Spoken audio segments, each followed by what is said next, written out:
Good morning, Keith. Good morning, Aaron. And today you sent me some notes, and I had no idea what we're supposed to be talking about. So, which is kind of nice. But I did start talking about. There's a nice quote from Tony Robbins, which was, "Life supports more of life that supports life." And I think what we've been talking about is this. That's kind of an emergent quote. So, if life supports life, and my take on that, with respect to what we've been talking about, is strategies that support emergent consciousness. Generates more strategies that support emergent consciousness. Yeah, so I just want to start off with that. Yeah. And see where that takes us. You said something a couple of weeks ago, because I was struggling with how do we invite this? How do we make this inviting? And you said, well, what do I have any curiosity and interest in the person in front of me? So that's life supporting life. Yeah. And interestingly, that quote comes from the Tony Robbins and Jordan Peterson talk, which is quite long and quite arduous to get through, to be honest.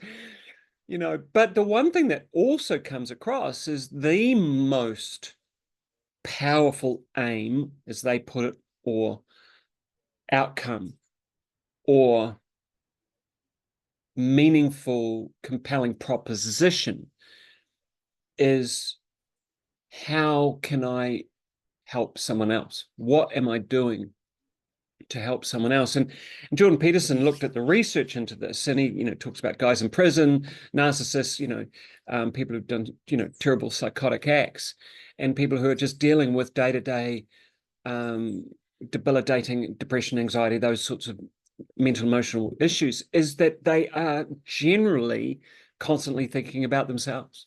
So if you look at the narcissistic, the psychosis, those psychotic kind of practices or events occur, it's about them. It's all about, oh my God, how am I and who am I, and oh, how badly have I been hurt, or how bad am I feeling? And what we know with respect to a lot of research into neurology of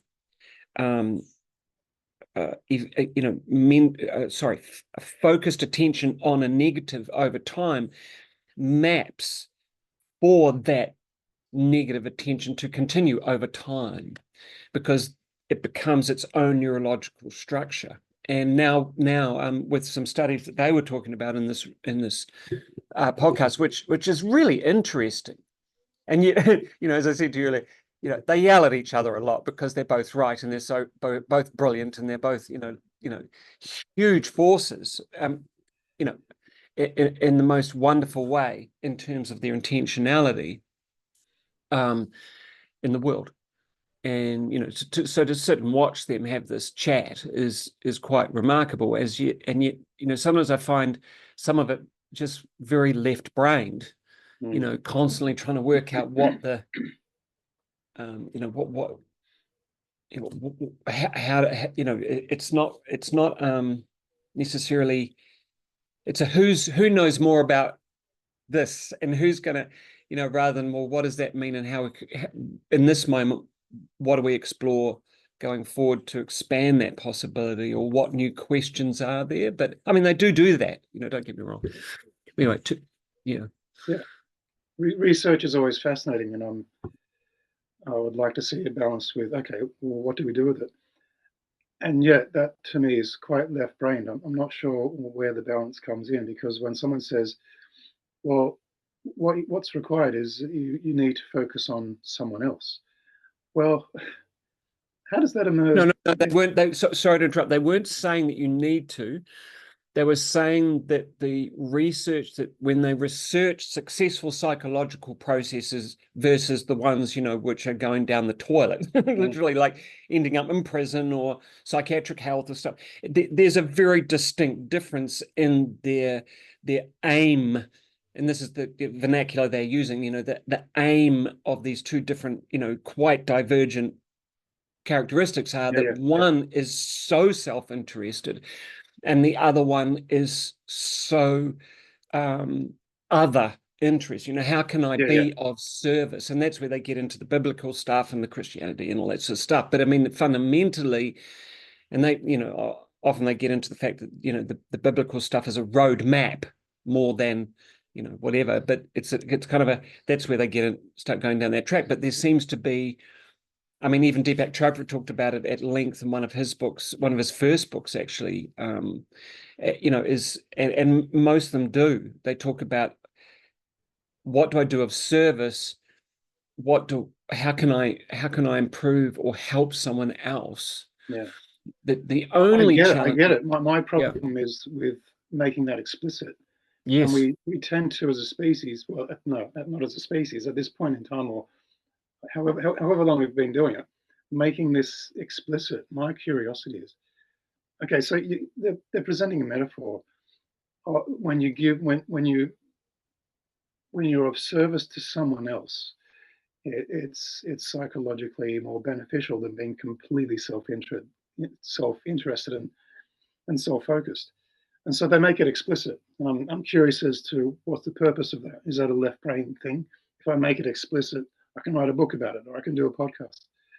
My curiosity is that's no, I already. think I think what's implicit in what they're trying to do is they, I mean, I guess the premise is that the world's in a pretty shabby state, and relationships and, economies and everything. And, just had to watch the Trump and, Zelensky conversation the other day. Things are pretty shabby. And then what, Canada and England decide to do in response to that, this is pretty shabby, and it's all about, there's, and so I guess they're in I don't know how else to say it. It's just shabby.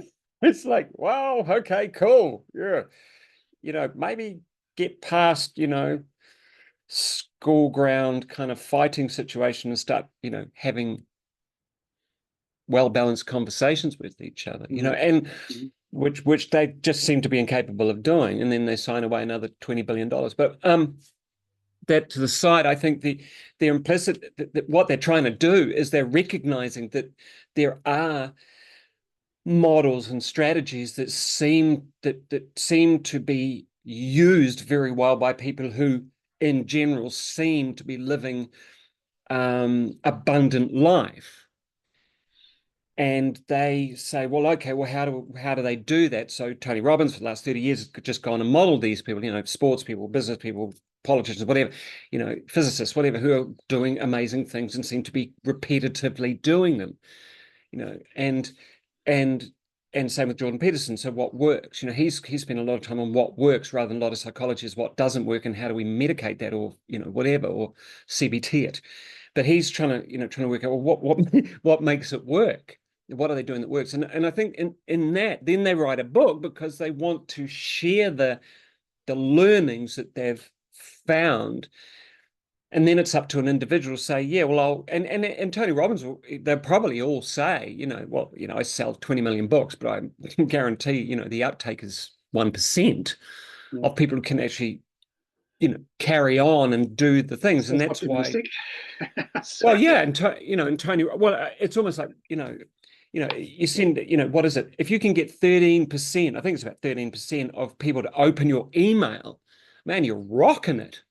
But they'll open it, read the first paragraph, and they go, man, and then you're down, your funnel is like, Yeah. unless you've got them, you're totally owning them, with your intentionality or your program or whatever it is, what your promise is. It's like, well, you're gonna, it's a numbers game, constantly pumping the numbers. And I guess that's, I mean, Tony Robbins said in this conversation, he said why he does the 4-day and the 6-day things is and does 13 hours at a stretch. And I've been to one. I went to the Power Within in Sydney many years ago and did the fire walk and that sort of stuff. And mate, and I'm NLP trained and I'm watching the whole thing go, but it was totally compelling. It was totally engineered to grab you. And but in the back end, when you left the stadium, there felt like hundreds of people there to grab you in your state of, heightened arousal, to say, listen, how would you like to sign up for the Tony Robbins University? And I found myself almost, I called my wife, to say, Wendy, I think I might do this course in Fiji. And she goes, what? She says, oh, and it's always good to have a person who's not there to talk to. No, but I actually, I was there with someone who went and did it, and they thoroughly enjoyed it, and they got a lot out of it, and then left the fold and just got on with their life. And they took a lot of really powerful, resourceful, useful, amazing strategies with them. But once again, the university is based on, I think you do like 10 days or 14 days, and it's extremely expensive. So you have a huge time investment, a huge financial investment, a huge emotional investment. And also you're kind of being, your old patterns are just being completely interrupted, because you're in a space where you can't run your shitty patterns. You just can't. The food's too good, the environment's too good, the people are just on speed. It's like seriously tripping out. Yeah. So but getting back to the query is like, well, I guess that's their intentionality is, or in the initial stages, it's, I want to share these positive strategies. But I guess what might happen is the engine of commerce takes over. Got to sell so many books. If you're writing books and you're selling 2 million, you've actually got to do an author's tour. You've got to do all of these things, and suddenly you're in this game. And I know Deepak Chopra talked about that many times with the Hay House, book contracts and stuff like that. It's really interesting stuff. Yeah. I'm not against making something explicit. As you said, the uptake is very, very small. What I'm curious about is that let's call it the act of service to someone else. That's actually intrinsic within our neurology. That's the right brain. That's all about relating. So you can make these things explicit, and put it in a book, whatever, and talk about it on a podcast. My curiosity is what's required for someone to be able to tap into something that's already innate. Write books about it, that's fine. It's already within us. As you said, if someone's so focused on themselves, that's because they're going through a really, really rough time. Or they've experienced so much trauma that all they can know is their own pain. How do they tap into, if they want, the whole other half of their brain? What motivation would they have? Because they have to be in that pain to justify their experience. Well, what in their environment is stimulating their right brain? Well, I guess I wonder, is it in their environment? I had a long walk with a friend yesterday, talking a lot about this sort of thing. And, I think if I reflect back on, my own experience of having, had this toxic poisoning stuff, and the medical model couldn't help, and the natural therapies model were really struggling. All they could do is say, we'll take these vitamins, But my body couldn't do anything with the vitamins because it was corrupted by this toxicity. Yeah. And yet all the while, it wasn't, I guess, the external influence for me to get to the place where we could literally find out what this thing was 6 years down the track was my father coming home and saying, I've met this person whose daughter had this thing that seems like what you've had, and it was a toxicity problem, and she went to this guy, let's go to the guy. And that was where we got traction. But I could have said no. I could have said, oh, not another, thing.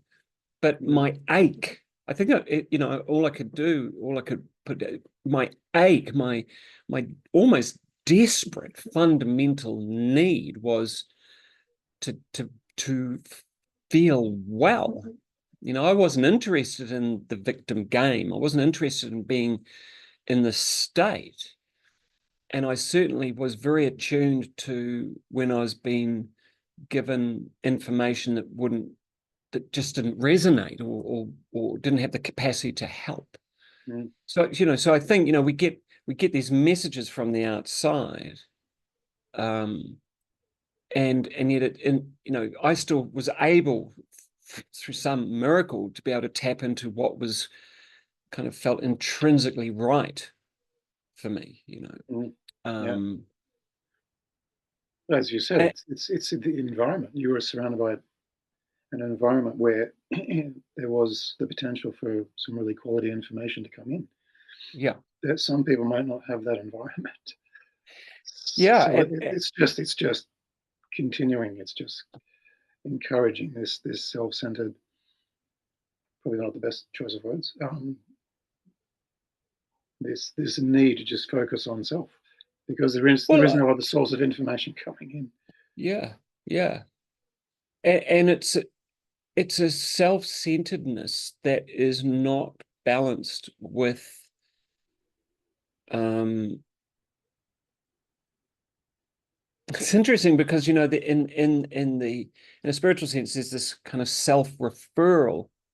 There's an objective in a lot of spiritual, which is to become more self-referral, meaning what is my gut saying? What is my Mm, true inner core saying?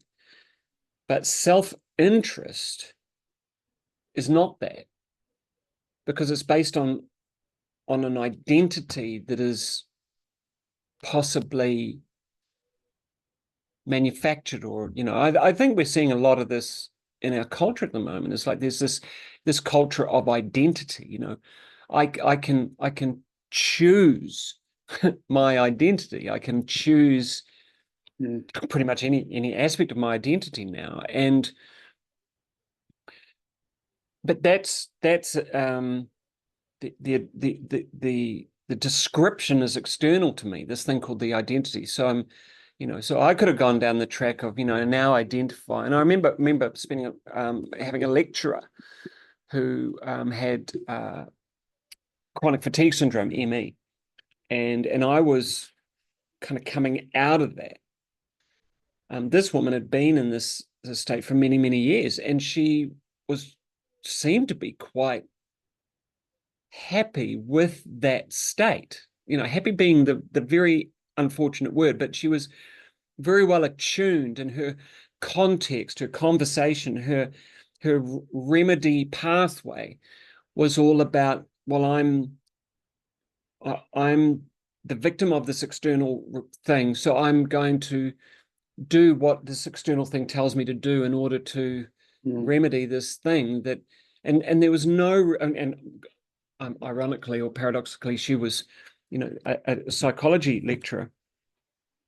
No, she was a philosophy lecturer. That's right. She was the philosophy lecturer, and it was quite interesting because you know, we often would have these identity conversations in the lecture, and there was this kind of like disconnect around that. And I remember it was just I've got it etched in the back of my mind. One day we're, you know, towards the end of the lecture series, and she was obviously having a worn out day or something, but you know, she gave the lecture, but at one point she bent down to get a glass of water, and she picked it up with both hands, and there was a sense of like this almost like, you know, like a little child who picks it up with both hands because she doesn't want to drop it or dribble it or whatever. And it just seemed to me so such a metaphor for something, you know, sort of like yeah, almost yeah, like not being fully, not grown up yet, or not yeah. kind of, you know, or having been through that physical state. I know there are times where I lost muscle capacity. You know, my muscles would twitch randomly and stuff like that because it was all just so exhausting. But it just seemed, you know, it was just a metaphor. Yeah, I yeah. don't know why I'm going down this track, man. I just don't know what that is, but it's What's the whole purpose of desiring an identity? What's going on there? could it be to fit into a group?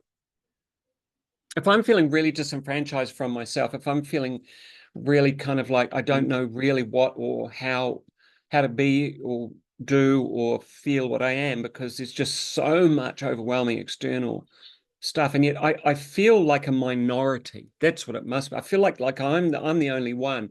Oh, and then suddenly this minority turns up, and goes, "Hey, have you thought about that you might be just one of us?" And it could be on the psychology spectrum. There's a spectrum now, and it's like it could be anywhere along those different things, or it could be on the sexual spectrum. So you could be anywhere along those. You could be on the cultural or religious spectrum, because there's many now on those. And so then you could choose that I'm part of the cultural, religious, part of the Yeah. psychological, and part of the sexual. So I could have all of these layers that are actually kind of fictions to describe Well, yeah. ideas. So Yeah, at I've the end got. of the day, I'm getting. Well, no, I no, guess. it's good. At the end of the day, are they seeking a support group? Are they seeking some sort of support from the world?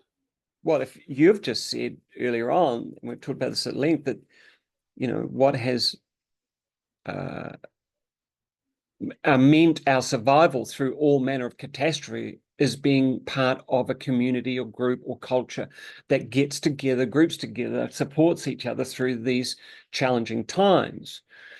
I mean, if we think about the industrial, the industrial complexes out there, and Mm. how it seems, and I'll put my hand on my heart right now. I've noticed an ungrounding happen for me over the last week, because I have found myself fixating a little bit on what's going on out there, in the world of the international stuff going on. Because it's like, man, grab your popcorn. I mean, we haven't seen anything like this.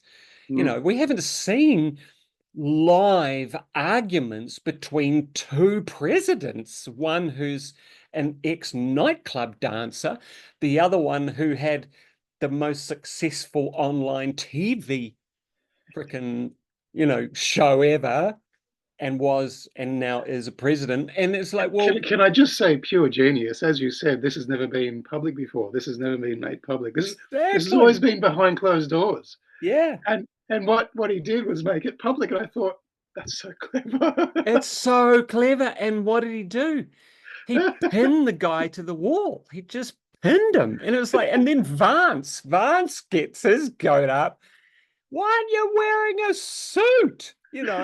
And then he says, "What do you come over here and you start litigating us in the Oval Office?" It's like, it was just magic and so entertaining, but so ungrounding, because it's, Yes. Trump, the American culture. It's about how do we create entertainment while we're doing other stuff in the background. While Doge is shredding bureaucracy literally by the second, and finding dollars here and there, we're distracted by Yeah. these two As you presidents say, having a as you crack. say, though, it's very ungrounding. It's so ungrounding because it has absolutely nothing to do with me. Nothing. And I find myself literally, and I can say, so I had to go out and get barefoot. I had to go out and, get with the chooks, had to Yeah, water yeah. the garden, had to and get out into the sunlight and all that sort of stuff. And because I just suddenly I've become dopamine fixated with this, because what's happening next? What's happening next? And then, of course, X throws in a little bit of the local stuff and some pretty looking woman doing something on a parallel bars or some shit like that, because, I'm a middle-aged bloke. You know, the algorithms just go nuts on me. And I guess, but that once again, just that's your intermittent reinforcement process.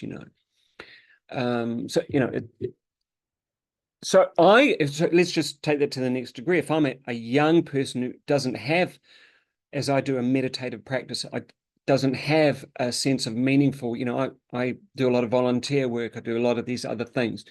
So, but a young person maybe doesn't have that or do that, then what do they do with their ungroundedness? What do Mm. they do with the Mm. feelings of overwhelm? What do they do with the feelings of like, oh my God, I feel so hopelessly ineffectual in all of this. And then they scroll TikTok and someone tells them about this, and then they scroll this, and we know who owns TikTok, we know who runs that stuff, we know who's, building the algorithms. It's like, well, okay, so there's a design there. Yeah. And so what do we do with that? So we Yeah. look, if the external is generating this problem and there's no internal grounding restful force, well, I'm going to look externally for the solution. Mm. You know? Which is not necessarily going to be interested in you as an individual. It's just a, No, you'll be another number in the numbers game of yeah, it's just a fiction, and you mm, get a hit from it. mm, Where is the actual connection? And this is what I've been trying to, talking to my daughter and her boyfriend over the weekend. Um, it's always good because I always come up with something brilliant. And I'm trying to get my head around this idea of abundance. And of course, it's what's fascinating is it's not just money, because as the three of us were sitting down, I felt abundant in the moment because we're having a chat. And I'm really, really curious in them. And they always give me zingers. And I just, my body throws back going, wow, I hadn't yeah, thought of that. yeah, So no, money's not even an issue. I'm abundant because there's this exchange. I'm really interested, and their focus on me is wonderful mm, mm, because there's this exchange going on. It's really lovely. It's like yeah, this is the model. I could write a book about it, but the book's not going to tell you about this experience. You have to actually have the experience. yeah. And then we come back to those experiences and how they and I think in this how they are so desirable, Mm. and are they maybe even an example of being fully or experiencing fully what it is to be a fully integrated human being? Because in that moment you're it's a whole body. I mean, Tony Robbins talks Mm. about this interview. He talks about, well, what I'm trying to do is actually, he says, I always start from the body. And the first thing I look for in a client, and I've noticed this lately, well, not lately, over probably the last 10, 15 years, actually, but but it's more about, I've kind of refocused a little bit more on it, is like, well, what's this person's actual posture as they walk into our first meeting? What's their breathing, how they're holding their head, all that sort of stuff. And there's that famous one, if you're looking up at the sky and try to get depressed, you just can't do it. It's the Mm. stupidest thing. But biophysiologically, we can't tap into the looking down and ruminating, which is depression, or how depression structures itself. Yeah.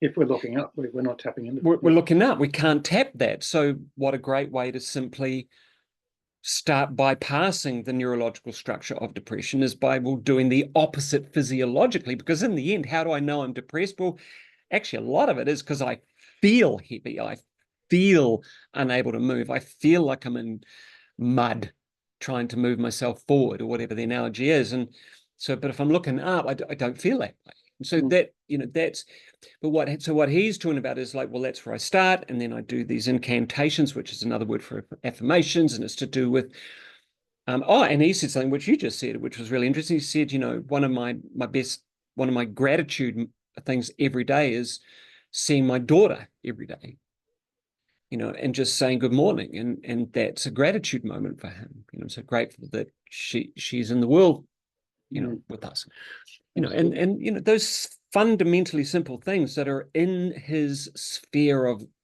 his context, sphere of his reality, but also are constant reminders of what he can, in his memory, tap into every single moment of the day if required. And that's how he does a 13-hour day on stage, because he's constantly tapping into those meaningful, powerful, Mm.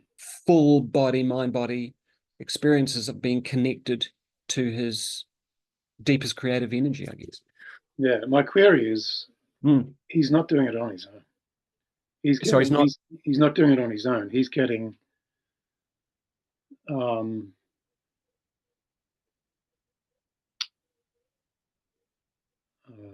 what's the word I'm looking for? He's got people in his life who are affirming as well. He's not Oh, doing any mate. of this. He's not doing any of this in isolation. He's Well, when I did hit the Power Within over in Australia in Sydney, it came out later on that um, he had at least, I think he had a 747 of all of his gear, and it might have been more than one, and his entourage, which was anywhere around 200 people. And he booked 2 floors of the hotel. So, you're absolutely right. This is a huge number of people who are totally backing him on every level. He had 2 chefs, apparently, 2 chefs who cook for him. So, it's a fascinating scenario. I mean, and I guess that's the expectation, is that you've got to be on your game the whole time. But, you've so perfectly said, and we come back to, well, what is the context in which I'm generating my what I perceive to be a successful or abundant life? yeah, yeah, yeah. It requires an interaction of minds, and I feel incredibly fortunate. Sorry to interrupt. I yeah, feel incredibly fortunate because I do a lot of this volunteer work, and every now and then I get something back. Someone says, "Oh, you wrote that email," and blah blah blah, and it's like, I last week I wrote an email and I've repeated it this week because I'm feeling a bit lazy, but I also felt, well, it's still pertinent, so I rewrote it slightly and then I just threw it out again because I had to just do that now. And was that it the one goes I out. loved? Was that the one I? Oh, last week's, yes, I've added a little bit to it. Just I wanted to read that out just in case. fleshed it out a wee bit, and because I just thought, change it a little bit, then it's not exactly the same. But I thought, well, it's still pertinent, it's still relevant, it's still Absolutely, it was it's one of the still most beautiful things I've ever written. I've ever read. whatever, man. It's like it's No, just no, no. Seriously, I mean, we've been talking about this for many, many years, and somehow you encapsulated it, and just while I was sitting at the kitchen table where I yeah, where I am it now, was. believe it or not. I mean, we've been talking about emergence for how long, and that comes up. It's like, oh, it just blew me away. I thought this is gorgeous. Maybe I should start a Substack. But then the problem is, as soon as you see, because here, okay, so if I did a Substack, it's for me. Because you've given me the feedback, so feel like, oh well, maybe I could do a Substack, but actually I'm not interested in doing a Substack. I write an email every week and I send it out to 4,500-5,000 people, whatever, and maybe if I'm lucky 5% read it, and of that 5%, I get someone I had 4 or 5 people send me an email last week saying, wow, that was cool, that really resonated, and you replied back. But it was like, well, cool, but it's not, it's kind of like cool. But as I said, it was just something that I just sat down and thought, well, I need to write an email because I need to give something to these people, and a freedom loving people. And it just, and I just observed what's going on around me, which was, I'm looking out the window as I am now. I can see the Excuse Pacific me. Ocean, and I can see the sun glistening. There's a couple of ships sitting on the horizon, that sort of thing. And it's just a gorgeous vista that And you also got feedback. I think that's important that you got feedback. It wasn't just sent out into a vacuum. So I know, and I I always want get I want to feedback. read it. I want to read it because I Read away. think Okay. it'll be great to have this read out and recorded in perpetuity. So if I could just, you're okay if I read it? Yeah, of course, man. It's of course. Okay, so this is what you wrote after how many years we've been talking, and I just loved it. It was so. In your words, Aaron, taking a look around me at the world in which I live, within my field of view tends to be some aspect of nature, trees, oceans, birds, sky, etc. And within that, my human family. Considering all the apparent issues and challenges that exist in my human world, there appears to be a focus on scarcity, fear, anxiety, sickness, disease. However, noticing nature and exploring its reflection in myself, the infinite complexity of all manner of invisible forces within which I somehow coexist, I become suddenly unbounded and abundant, often considering, regardless of all the misery that I'm apparently supposed to believe exists in the world, my human family is somehow still here, asking questions, creating, loving, healing, learning, and so much more. So, what if nature is abundant and by association, so are we? What if all that we design, ideas rising from within this default abundance, is at its core benevolent? What if, by removing the toxic interferences, we find that we simply want to flourish? I wonder what delicious surprises await when we decide to co create and flourish. Nature seems to have that sewn up, and it is beautiful to behold. Sensational. It rocked my world. Jeez, I wish I wrote that. And it's Thanks, Keith. I just wanted that recorded. Anyone who listens, I really want, personally, I want people to hear that and read it. It's such a lovely way of putting it. So going back to the conversation with my daughter and her boyfriend, it was, as you said, it was just a perfect example. This is what abundance is. Three people actually showing interest in the two people across from them. Yep. And that's building this context of abundance. And because ideas are exchanged and, more importantly, interest. When you feel interest from another person, seriously, is there anything better? No. Is there anything more healing? I mean, I'm fascinated with this strange thing called therapy or coaching, and It's such a strange thing, eh? well, It's so weird. It is. It says to me, it says. I'm not saying it's wrong. People benefit from it every day. Yeah. What it tells me though is if you have to go and see a professional, and fantastic if you do it, take my hat off.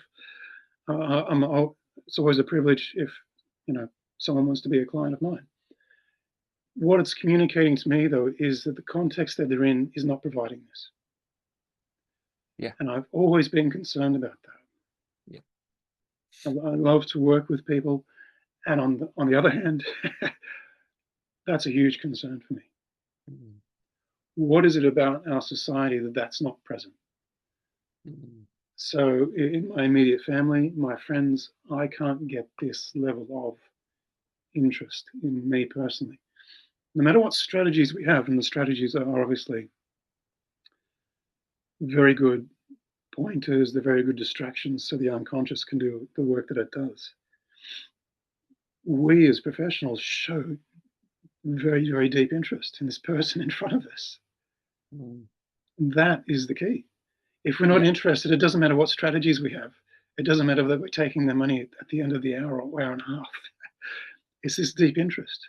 I'm actually Mm. fascinated in this person across from me who's either having a terrible time and wants to have a better life, or is having a good time and wants to jack it up a bit. Yeah. How can I even make it even better? And my personal concern is, you like me don't have this in your day-to-day environment. Do You know, you get where I'm coming from? I totally do. And I think, what came to mind immediately, actually, I'm just going to open the curtain a bit more. What came to mind immediately when you started talking about that was, because I totally agree, but what came to mind was what's happening in England, and how people are being locked up for disagreeing, you know, and it's prevalent. There's a lot, and seem to be a lot of old people, which is kind of weird. You know, 7-year-olds that come to your house. I mean, what was it? You know, because someone said you were praying in your front room, you know, stuff like that. But what came to mind is, where is their focus? And how is their focus wanting by their design to influence my focus and my behavior? And so if I was, you know, normally wired, I would start freaking out because, you know, I meditate every day, which could look like praying. So what I would do, though, is, you know, to mitigate the possibility of someone seeing me, is I'd probably close the curtains, you know what I mean? Or I'd do it upstairs, or, you know, do it in a room where no one can look through the window. But what am I doing? I'm kind of making an adjustment to my freedom to do what I wish to do anywhere I want. The challenge to that is that, okay, but also, do I want to try and have a fight with people who are incapable of right brain thinking, left brain thinking? Am I, you know, right brain thinking? Right brain, sorry. Am I wanting to, and that shows my, you know, all over, my brain switches all the time, but, you know, is that, so my query, or my thought that came to mind was, well, if I'm on Twitter, because I'm suddenly thinking, you know, I go on X every now and then, and I make a comment or a remark backwards, and I am often finding myself remarking in a frame that which is a judgment of what I've just read, you know, or and that comes from a perception that, well, I must think I know better. You know, I must think I have remedy for this, you know, and I'm you know, I'm put my hand on my heart and say, you know, seriously, that's where I come from sometimes. And I go, or else I just make a comment which is like, oh my God, is this seriously happening right now? And yet all the way, that is still feeding the scarcity mindset. And so I come back to my personal favorite kind of experiences of working in quite traumatic situations as a clown in a hospital with children, with elderly, with whatever. And how my job was to, you know, acknowledge that he's got a broken femur. But actually, I didn't need to know he had a broken femur. All I had to know is, well, I can hear him, and I can see him screaming, and I can see the mums in tears and all that sort of stuff. And the whole hospital on that floor can hear him. So I'm observing that. But my drive is, well, how can I get, well, my feeling is that how can I explore this to maybe give more options in this situation? That's actually, if I was going to left brain this, that's actually the job. How can I explore the situation, utilizing everything in the context to maybe bring, because he's got a myopic, like a pinpoint myopic kind of state of mind, and rightly so. His femur's broken. Yeah. Seriously, that shit hurts, you know. And the hospital's understaffed, overloaded, and so it's taken a long time for someone to get there. You know? Meanwhile, mum's going, "Oh my God, my son's going to die of pain." You know, and I'm walking in there, go, "Wow, this isn't much fun for anyone."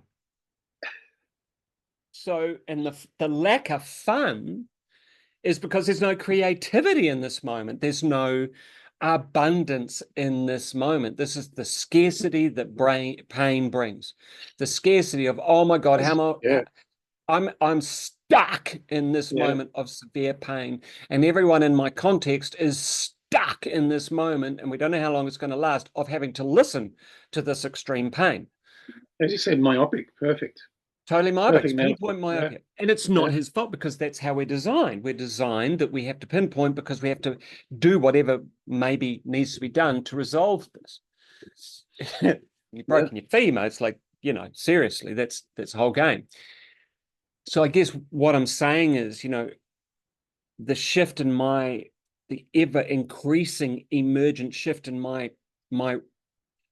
decisions to respond and what I want to respond with is actually moving more into, wow, this situation in England is means I'm even more inspired, you know, to recognize my limitations in a limited world. Yeah. So because I can't, if I sit and meditate at my front window, yeah, I don't want to go to prison with the other 200,000 people who've been locked up because of this. Apparently it's 200,000 people. I don't want to go to prison for that. And because there's no point. There's no actual point. And I don't want to go through the court system to have a conversation with people who've made a law that says that this is the case. Well, I don't want to do that because it doesn't make any logical sense to go down that track. It's so left brain and ridiculous. Yeah, that's fine. So how do you expand your options in such a context? Exactly. And so my query is, how can this mean I can still do what I want to do in a way that expands my options, and also because when I'm in a clown situation, I'm a clown. I mean, like you know, and when you put the nose on, there's something happens, and that comes from a lot of self-exploration and a lot of freedom. But you know, in the bedrock of being in a hospital is, no, you can't do that. You can't do that. You can't do that. Can't do that. Can't do that. And now, and this is pre-COVID, so now I can't even imagine working in that environment because, you know, of I guess the philosophy of woke has just hit everything, you know. And in New Zealand, for one thing, you know, I've got you've got no Māori knowledge. So, I mean, seriously, I won't be probably allowed into a hospital. And I don't know how you'd do that as a clown, but that's the game. So I would never do this work again. I just would choose never to do this work again because it's not safe it doesn't feel safe to explore all of the beauty and the creativity and the spontaneity in a realm that has you know, because when I was doing it, there was a logic behind the boundaries. There's a logic, you know, do no harm, all these sorts of things. There's a logic around, you know, well, don't touch that thing, you know, or don't, you know, there's just logic. But now we've moved out of logic. We've moved into an irrational framework for how to communicate and what might offend someone. I mean, for many people, me turning up with a red nose on could be considered utterly offensive, because I turn up and I could be considered that I'm taking the piss out of their yeah. So, and that's now become a framework of consideration, even in an unconscious level, because it's so deeply ingrained in our media now. So if I could be considered that I'm not being kind by turning up with a red nose to a room where someone's having a broken femur, whereas before all of that happened, it was just like, oh, this is shifting the reality. This is a person who's here to bring some joy or to stretch the framework of how we respond in this context.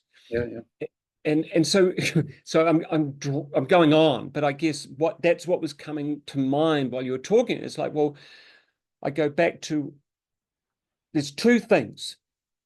First thing, most important thing, is how do I play? How do I play safely, spontaneously, creatively in this environment? And the second way, the second sub query, and not get locked up. Yeah. And not get locked up because of some fictional perversion of self-awareness, and where self-awareness has been objectified into the fictions of labels and identity. which means I could potentially, and that's why Ricky Gervais, when he does, the Emmys, he just, every third joke, I think it's even written in the legal contract, because they go through every joke for an entire day with the lawyers. They go through, there's a bunch of lawyers, they all sit in the room with him and with the Emmys, and they go through each joke bit by bit, and they work out when he has to say it's just jokes, folks, it's just jokes. He's got to remind people it's just jokes, folks, it's just jokes. And I think Carr, that English comedian, Jimmy Carr.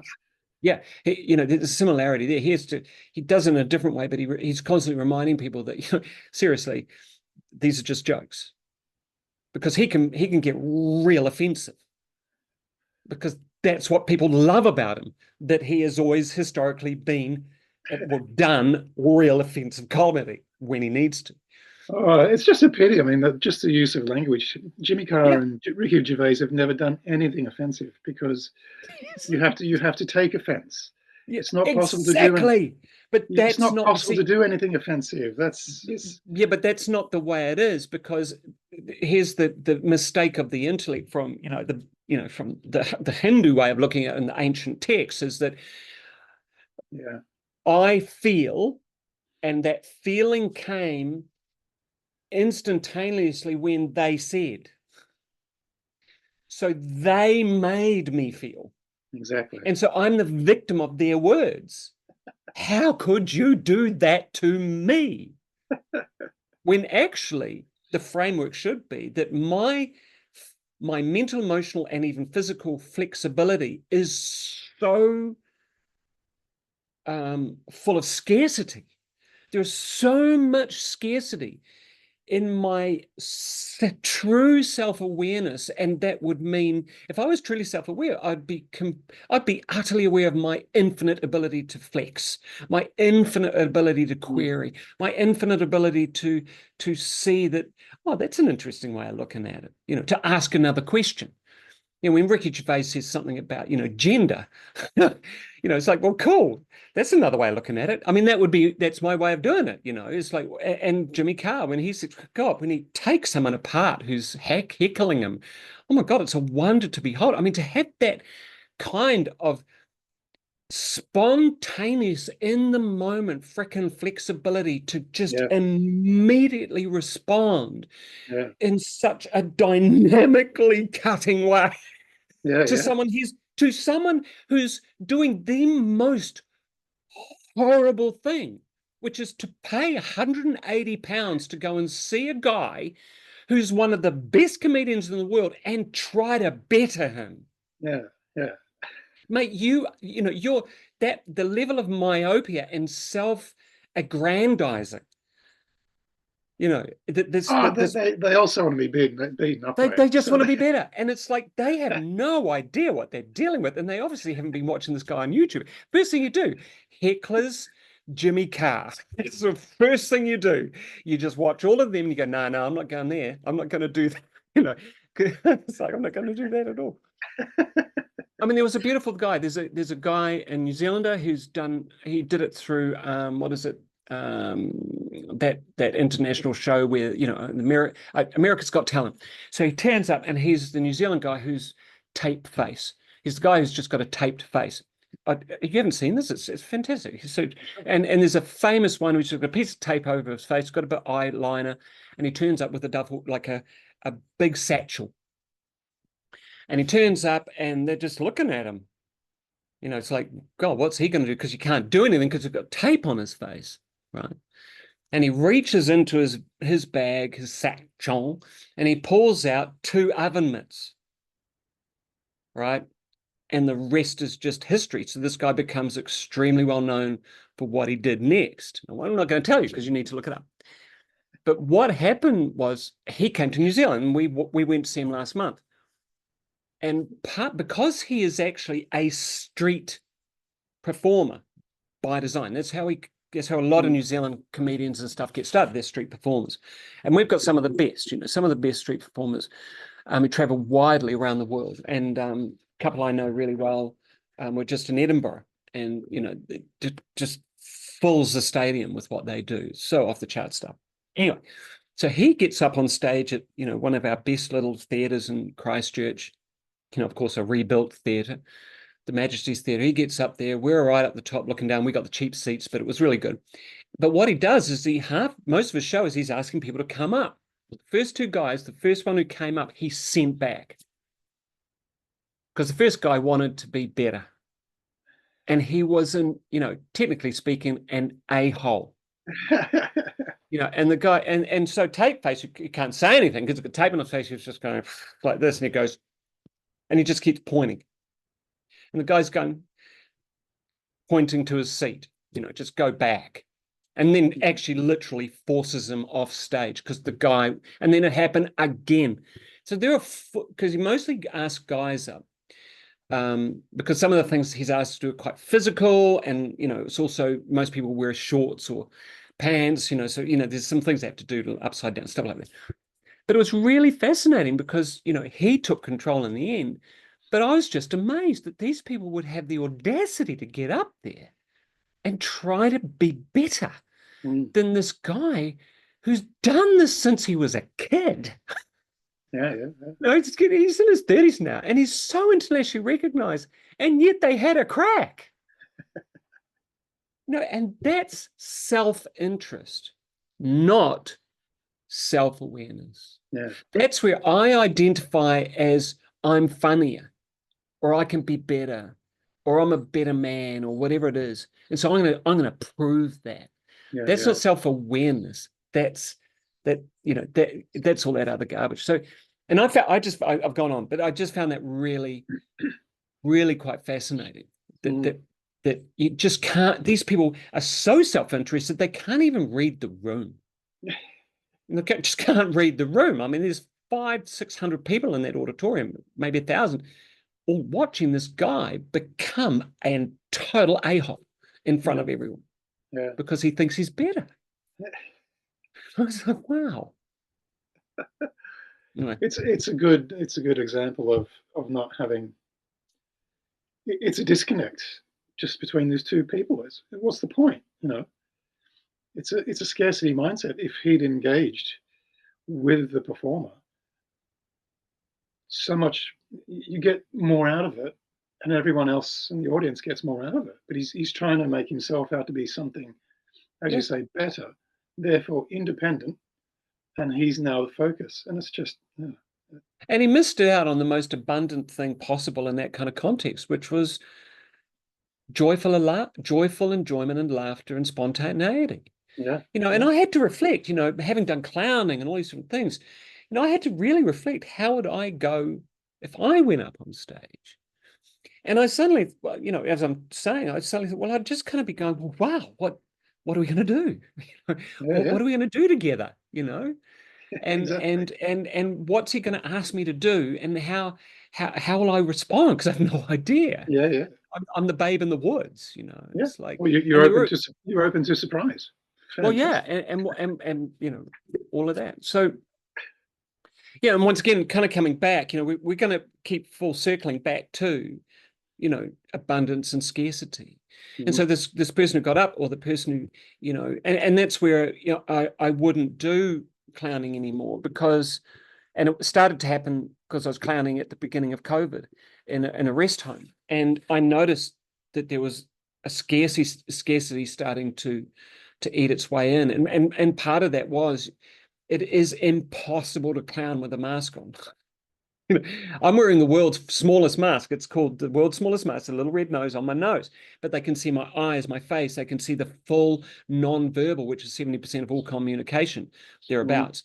They can see the full non-verbal. So, and people were dying quite quickly, I noticed, because there was no way that these elderly who were partially deaf, they were, suddenly their world became even more, they became even more removed from this world, because they couldn't see a face, they couldn't see a mouth, they couldn't see a smile, and then they couldn't hear properly because it was all mumble town. There was just mumbling. And so I just said, I'm just not doing this anymore, because how can I possibly how can I smile?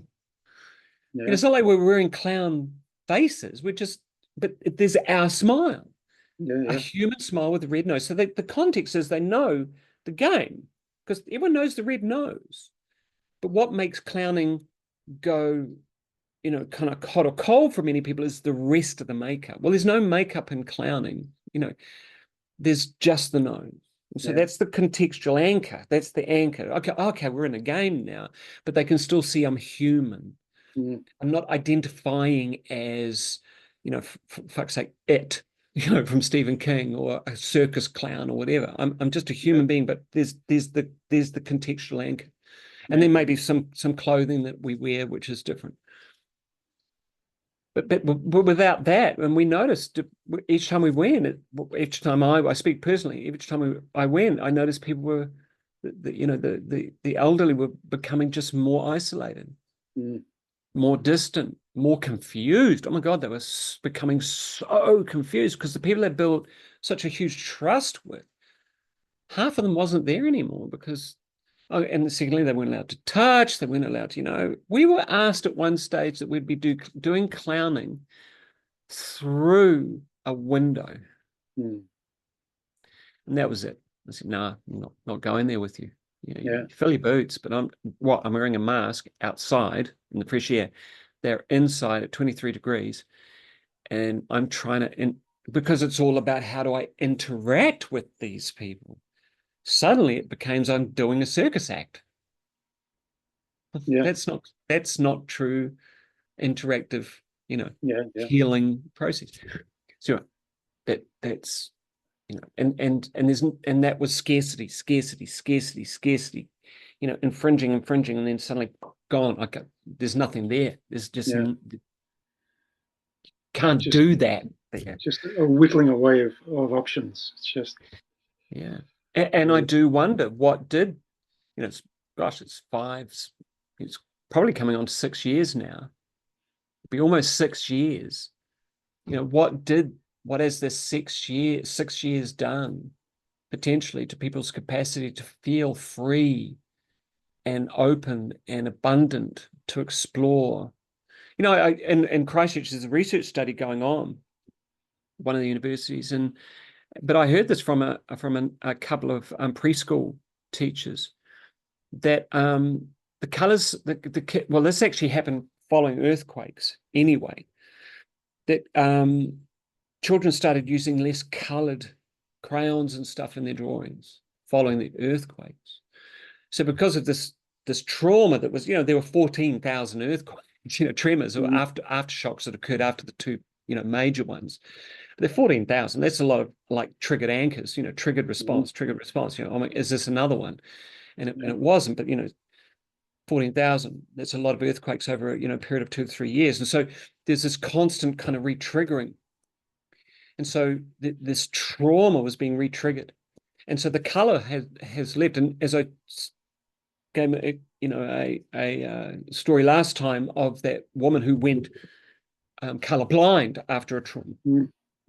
And the colors came back after the session that we did.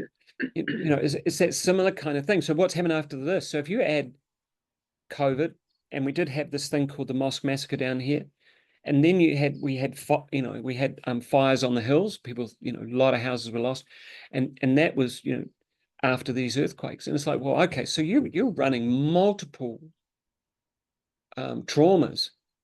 What happens to people who haven't explored and resolved or looked into resolving their hidden traumas now? Hidden traumas that is still, as Gabor Mate has now been, the body holds the story, and people are wondering, why is there so much cancer? Why is there so much depression and anxiety? Why is this, why are there so many of these illnesses happening? Well, if you look at it psychosomatically, the available abundance that was potentially available pre these experiences has been, trauma creates scarcity, because trauma, it brings us into that myopic state of flight or fight, survival. There's not much creativity in there, unless you're the military, because they always try to devise some way out of these scenarios. But with due respect, there'd be some scientists out there saying, yeah, man, it's so cool, we're at war, so let's devise new ways of killing shit, but it's still a very myopic, it's not actually resolving trauma. It's just looking at ways, avenues to create more in some ways, or maybe bridge it. Yeah. So yeah, Yeah. so that's that's an interesting. So the scarcity increases with trauma, I would suggest, and then abundance just Absolutely. falls to the wayside. And then we're wondering, well, you go out, go out to West Christchurch, and I was talking to someone the other day, and I hate going out there at the moment because all the houses are beige. Just all the houses, there's this thing, it's a joke, and because I used to do professional painting. So I used to say to my we'll take some beige. well, which shade of beige are we going to have, or what's it called, black white? Half black white, quarter black white. It is. It's seriously, these exist. So it's quarter black white, half black white, quarter beige, half beige, full beige, or it might be an edge to beige. So there'll be it'll be sunset beige or some shit. But it's all in the same thing. And then a lot of these places out west, they've got these. It's a whole suburb that's been built, designed, and constructed by one company. And so, they have a body corporate around what the colors are allowed to be on the roof. So it's kind of like, okay, so you're going to have iron sand or half iron sand, or, but what they will do, which is kind of nice, is they'll do a feature wall, which will be, so the feature walls, there's only 4 choices. So it'll be kind of like a brick facade, or it'll be a cedar facade and some shit. It's mind blowing. Yeah, So yeah. I don't know how people find their homes. They must have their GPS on, because like, seriously, where do I live again? They use the car key. It's a horrible thing to say, but it's like, I mean, and you go into some of these houses, and they're warm, they're lovely, they're family homes, they're big lounges and all that sort of stuff, but the walls are quarter beige or quarter half white, or sea fog. Sea fog's the other one. You've got some sea fog in there, so it's like half sea fog or whatever. And it's like, and I'm taking the piss, but there'll be a Pahuta Kara or a Karen. It's a Karen Walker color. She's a very famous designer in New Zealand. So Resine does a Karen Walker. So everyone has we've had it. She does beautiful colors. And so you go to Resine and say, oh, I'm going to do a feature wall. So it's like, okay, do you want a Karen Walker? Yeah, we'll do a Karen Walker. So you walk out with the Karen Walker color. It's like, Yeah, oh. yeah. No, the same thing here. The same thing here is the architecture. I look at it and I'm thinking, what's with the zeitgeist? Something's going on in our collective interactions that we're getting this really, really depressing. There's no play, there's no fun in this architecture. That's got something to do with how we're all interacting, what we've all been exposed to, what we're all perpetuating. It's coming out in the architecture. It's boring. It's ugly. It's not playful at all. Yeah. It's utilitarian. This is left brain. And do you know what just occurred to me is, because what came to mind immediately was media, the perpetuation of a thought process, that is dictated to by, and it sounds so bloody cynical, and yet it is how our commercial world runs. I mean, we were watching a series the other day, and it was called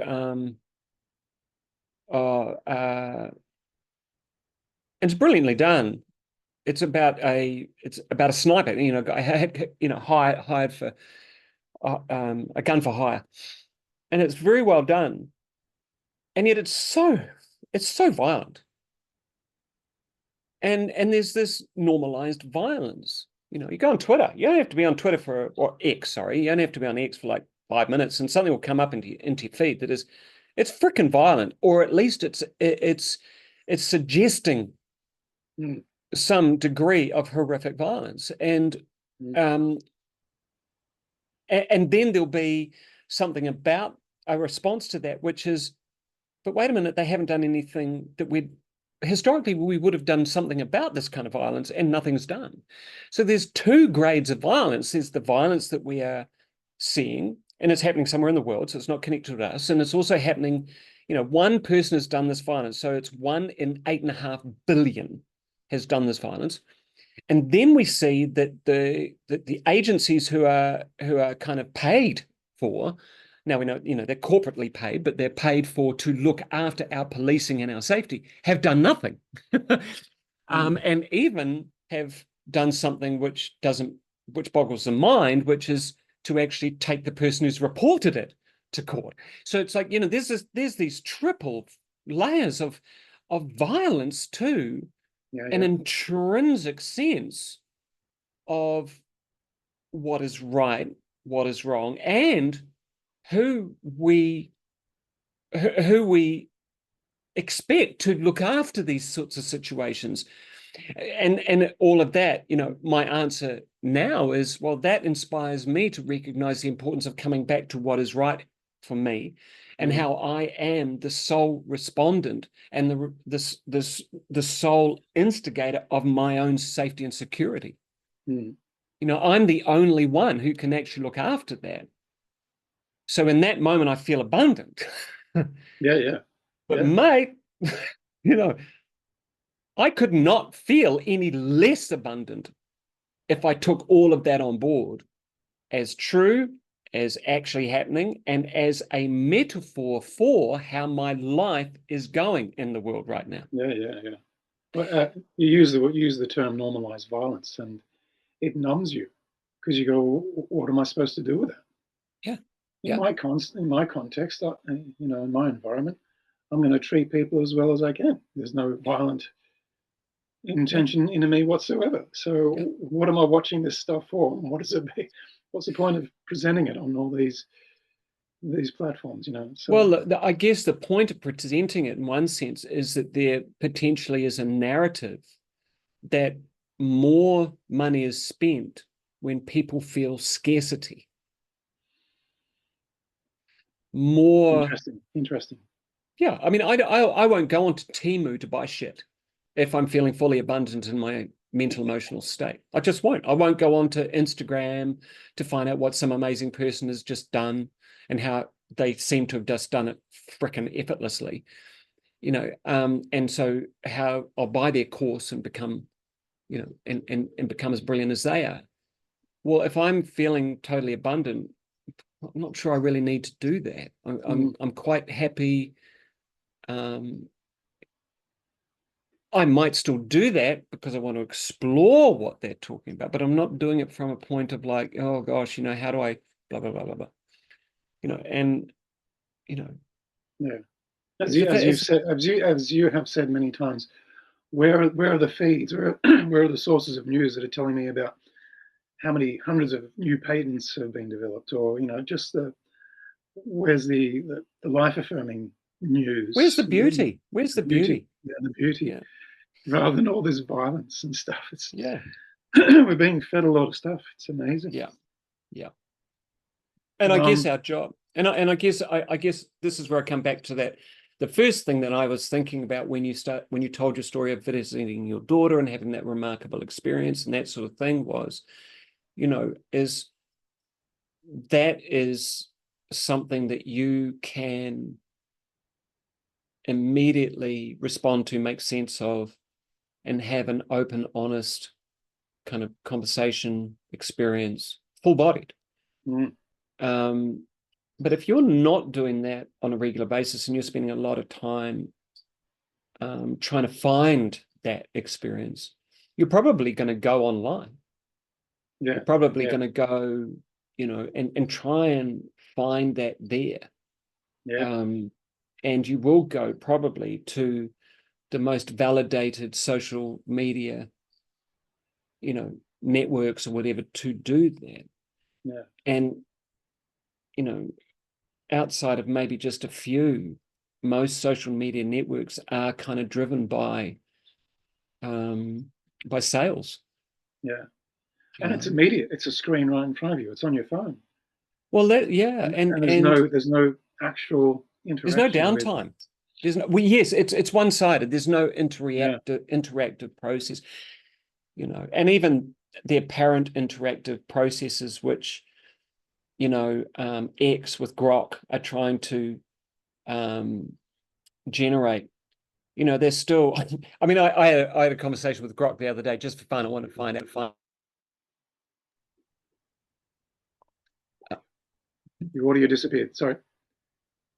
I should be on now. Is Yep, that yep, better? yep. Grok disappeared. Sorry, Grok made a major glitch. Made a major glitch because I was talking about Trump, and he said, the past president. And I said, well, you said past president. And he said, well, when Trump is inaugurated on the 20th of January, and I said, it's the 26th of February.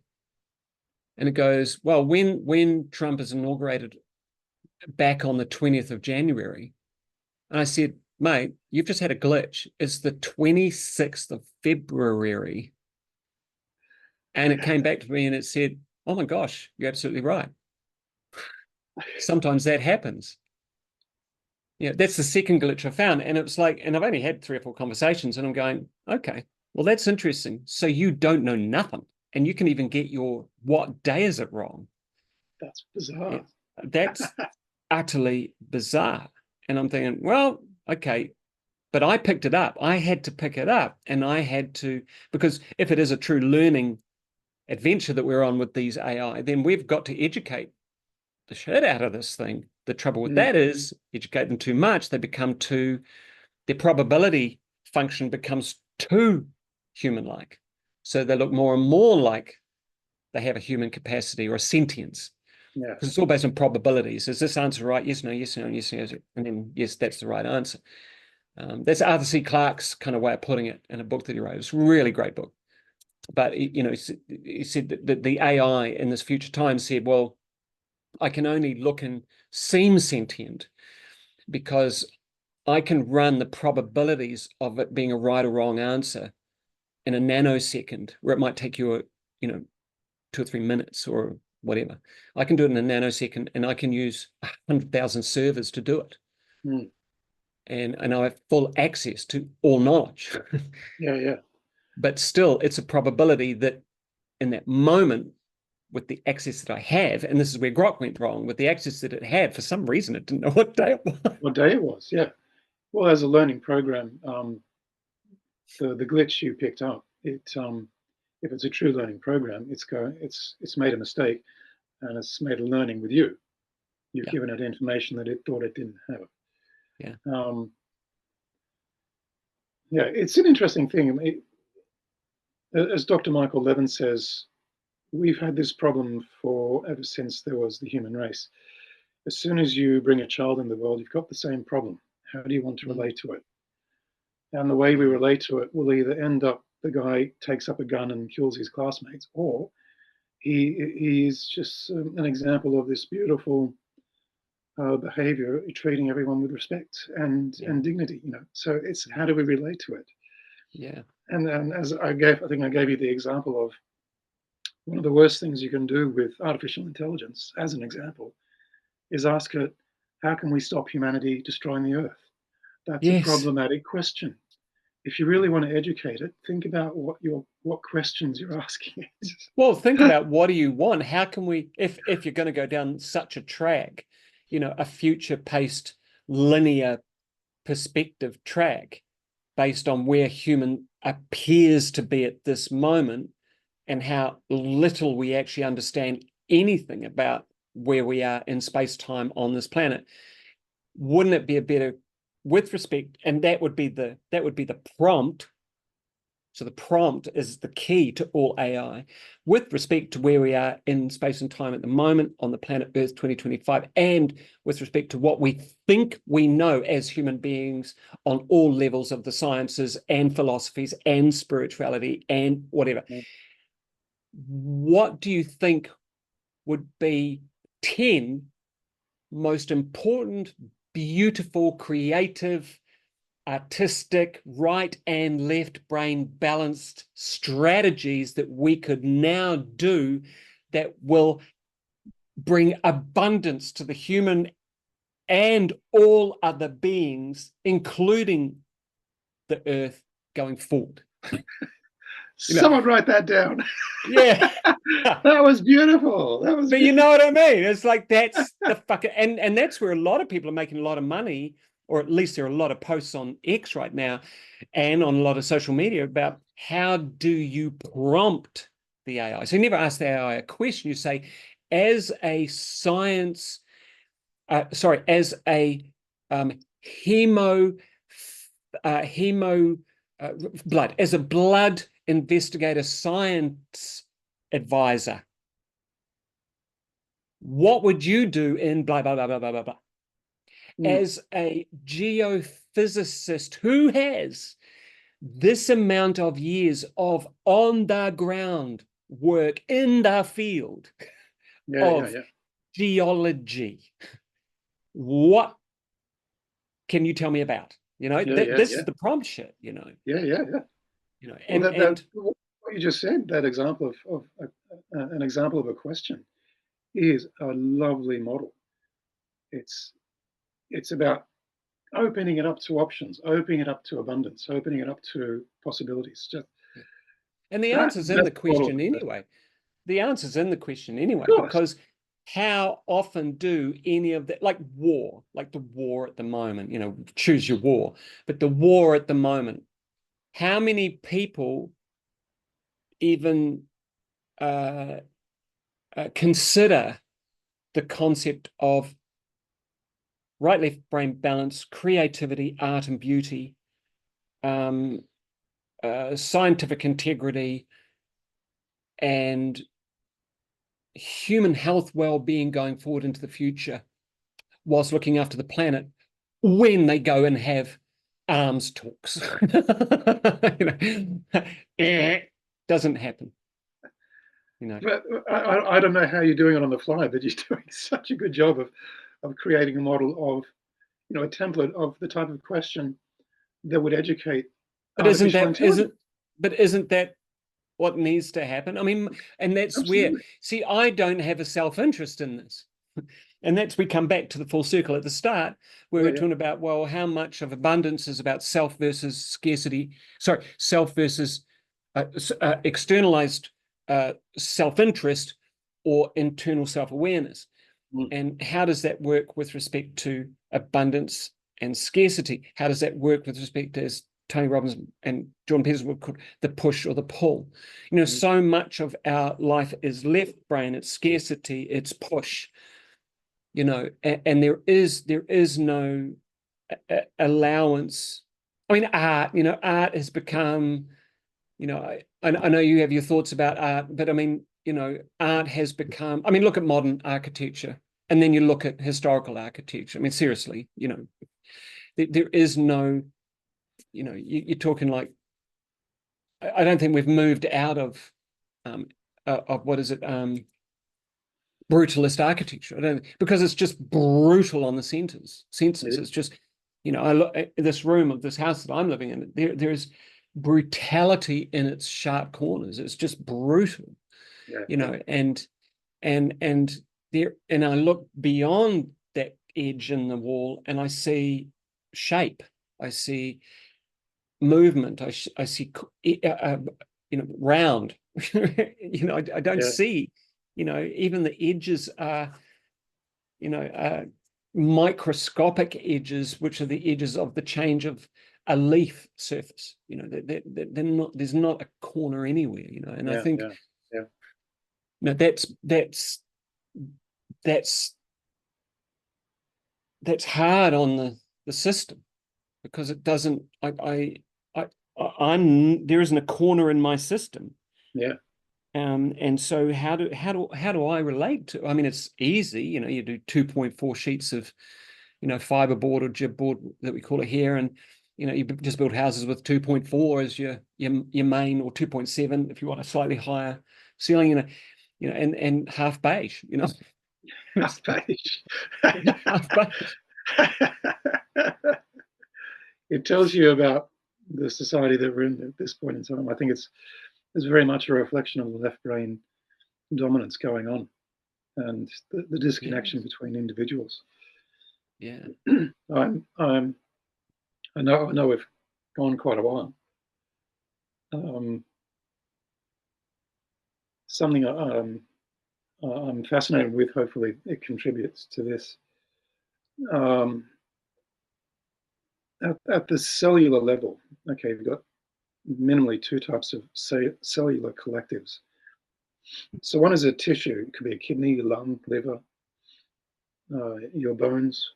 These are collectives where the cells get together in a group, and they're actually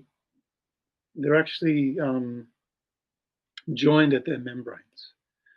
They communicate with each other across their membranes through ion channels. So it's all electrical communication. And these groups get together for a what do you call it? They've got a grand vision that's not within the vision of the individual cell. So when they get together and they make a radius, one of the bones in the lower part of your arm, they have a collective goal to make that radius, that bone, or the ulna.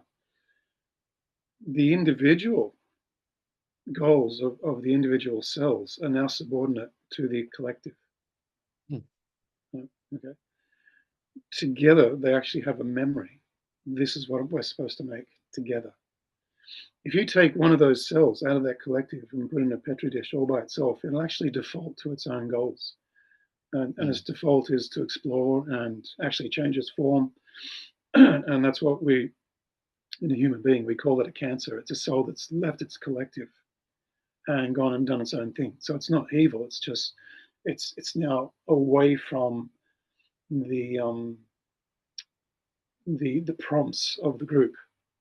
In the group, it has a really important specialized goal. Is to create this incredible structure. On its own, it'll do its own thing. There's another collective, and a good example of this is red blood cells or immune cells. So they're not bound at the membrane. They're their own individual, but they're still in a collective, traveling through the body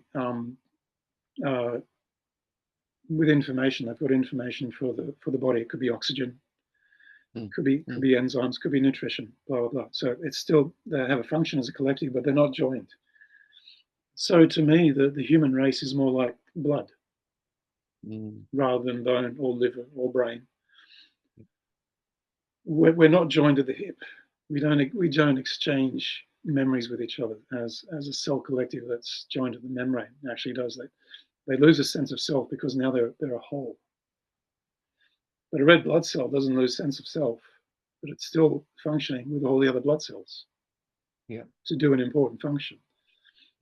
So the human race, for me, just as an analogy, I'm curious as to what you think about it and what anyone thinks about it, actually.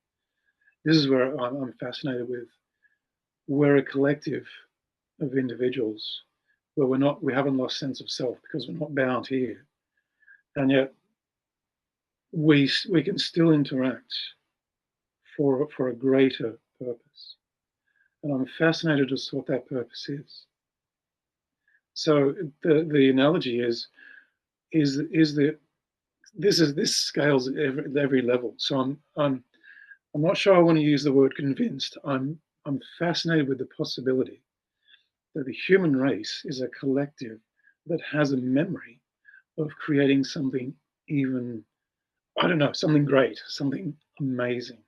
Oh, I think my intuition says that you're absolutely right.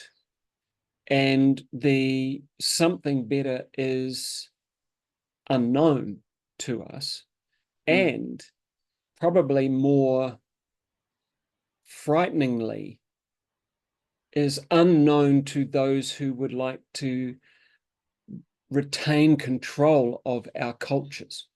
And so, the example of what I said about what's happening in England, also the laws around that started in England, actually, where you couldn't collectively, you couldn't have a march, you couldn't have a freedom to congregate. I think it's something like that.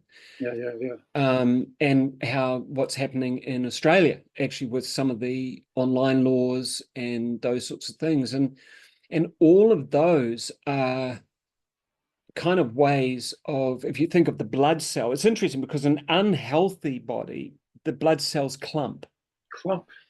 Yeah, they clump, they stick together. Yes. And and it's interesting. I watched a video yesterday. I can't remember who the science doctor was, but he was talking about earthing, walking barefoot. As soon, and the best time is to do it in the morning when there's some dew on the ground. So as soon as you step onto the dewy grass, your blood cells get electrically charged instantaneously and stop clumping Mm. Mm. just immediately. And yet it's through their not clumping that they have free will to move as effectively and as consciously, creatively, and within the boundaries of their dictated, programmed genetic code to do their job. Yep. And that enables, unclumping healthy red round blood cells enables a fully functioning, healthy, to a degree, physiology. It allows for the free flow of information that's required for the body. Yeah. And yet what we now know with epigenetics, the influence of the external realm influencing my beliefs and thoughts, feelings, behavior, and then how that influences how the cells respond. So if I'm told that I can't even talk about or connect with or do whatever, and even told that, well, it's a bit disgusting walking around in bare feet, all of these things that are intrinsic and what they would once kind of called a form of anarchy in a human sense. It's like, anarchy has never been properly discussed. Anarchy is actually the sovereign ability of each individual to do what they know to be right in conjunction with the greater living organism, which is a red blood cell is in a state of anarchy in a sense. It's just there is no dictating rule other than life preservation. And I mean, what happened in the Christchurch earthquake is a perfect example. I was not here, but I've heard so many stories and watched a few docos about it, is that outside of an incredibly small minority of people who in the end had to leave Christchurch because they weren't welcome, pretty much everyone just got together to help each other. And to find water, because there's a lot of spring water in Christchurch. So to set that up so people could line up and take their water, and people lined up properly, and there wasn't a scrap. People had honor, and people donated, portaloos and the whole thing. So and they did that on their own. So they're in a state of anarchy. They don't tell me what to do. And this is what was Trump was actually talking about when he visited LA. He said, don't tell these people whether they can have a skip on their property or not. Let them have a skip. Let them fill it up. And they're still not allowed to. He says, well, you can't dictate it. It can't be unsafe because there's nothing left. I don't even know what they're going to put in a skip. But fundamentally, let them have a skip, Get industry rolling, get the skips in, get some people who like tidying shit up, get some people in who want to build a foundation, get industry going, get people in an, almost anarchy, but with the higher intentionality of how can I help the other person? Yeah, I'll get payment maybe, or I'll just do it as donation, but I want to help rebuild this. So you always know, and this is the other side of it, the flip, you always know that there's an agenda when you're not allowed to do your human task of helping another. If I'm not allowed to help another, it's like if I'm not allowed to go to a funeral of a family member, right? Because we're only allowed 6 people at the funeral and they've got to sit 14 meters apart, yada, yada, and you've got to wear 15 masks. You know that there's something else going on because I'm stopped from doing the most human thing. I am charged literally as an electrical charge to do. If you say that I'm not allowed to do these things, then there's an agenda. Because the agenda cannot be interpreted any other way other than you are not here to support my humanity. You are here to destroy my humanity. Yes. It's fascinating it's fascinating what you're saying. I just need to jump in. You mentioned that you can be in a country where they've now got laws where you can't congregate. Yeah. And yet in a time of crisis congregation is essential for life. Yeah. Get that? Get that? You got, Yeah. if you want to go on a And what did we protest, see? you're Yep. going to go on a protest that requires numbers. Well, You're not allowed to do that, but in a crisis, well, yeah, get together yep. and help each other. And what did we see? What did we see in Wellington, in New Zealand? We're now at 3 years, just had the 3-year anniversary, I believe. We had 3 years or 2 years. Gosh, I should know, but it's just time warps. We had 23 days in the Parliament grounds, and people turned up from everywhere. Some people stayed there and slept there. Some people stayed in hotels. Some people billeted or stayed with friends or family and went in every day. There was, in general,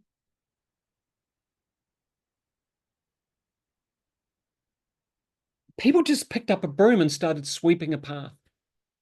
People brought, like, one couple of people have been mandated out of being paramedics, came in, set up a tent, and someone gave them paramedic tools. So that if someone had a heart attack or someone was sick, or whatever, they were there. They had a tent of people doing meditation. They had a tent. The Hare Krishnas were there, of course, just doing a shit ton of food. Some guy across the road, this is an interesting story. He was watching mainstream media, but at the same time, he was watching Chantel Baker, who was one of the most she was online pretty much the entire time. And he suddenly said, "Oh my God. So I'm watching what's happening, and now I'm watching what they're telling me is happening. Wait a minute, this is not right." And so he opened up his bakery, and people threw money at him so he could just bake constantly. Yeah. So he baked. There was no harm done except by those who did not want them to be there. Yeah. Because by them being there and demonstrating anarchy, by demonstrating coherence, by demonstrating an emergent consciousness on a daily basis, that expansive map did not have, there wasn't even a language with the political map. The political map couldn't map for what was going on in front of them. I mean, they were coming out onto the balcony of the Beehive and the Parliament building in masks, outside, watching all of these people who are congregating and dancing and eating and sweating and all this sort of stuff. And they threw everything at them. It's just come out in an OIA, actually, in the last day, that they did actually used sound weapons. Yeah, they did that here. Yep. But they've actually, now it's a fact, because everyone was saying, oh, it's a conspiracy. They were using them, which is, okay, so the government of the people used these weapons against their own people, which is, and you had the heat and sound guns in Melbourne, I believe. Yeah. And there were 500,000 people there, 1 million people there. It was phenomenal in Melbourne. And so, what is really interesting about this is, and something that I've found really useful, is to navigate this almost incomprehensible kind of immovable object meets, what was that? Rock meet immovable force, invincible force meets immovable object, that sort of thing. But there was a sense of, like, the group on the ground were like water, be like water. They were just kind of going with it, but they were constantly constrained, because all they were asking for is, can you just come down and talk to us? That's all they were saying. Can you just come down and talk to us and hear us out? But the government decided that they would frame and identify these people as a certain thing. And that meant that if we frame them in that way, then now we politically will not have a conversation with the people that we've framed this specific way. Yeah. It's like what it's like well, we never negotiate with terrorists. You know what I'm saying? That kind of American kind of vernacular. So that's the decision. So how perfect. So then, but why? Because these people, in doing what they were doing, were exploring a map that the political agencies had no comprehension of. There was no language for Yeah, their map. yeah. It's such a lovely example. It's coming together, and if I'm convinced there is this greater thing, that we can create. And there they were in Christchurch doing that. They were coming together. No, Wellington. It was Wellington, Wellington. sorry, Yeah, it Wellington. was They were coming Wellington. together. So individually, no idea what this greater thing is. And as they come together, you get a sense of what it is. They're exploring it They're constantly. And exploring what it. You don't know what everyone it who is, but went it's there, emerging yep, because of these interactions. everyone who went there, and I've got a funny story about this, but everyone who went there came back saying, I was exhausted. They threw everything at us. I think I've got a little bit of brain damage because of some of the police actions. I actually know some people, have met them personally, who went to jail and successfully fought against their incarceration and got out, um, by just not answering any questions fundamentally.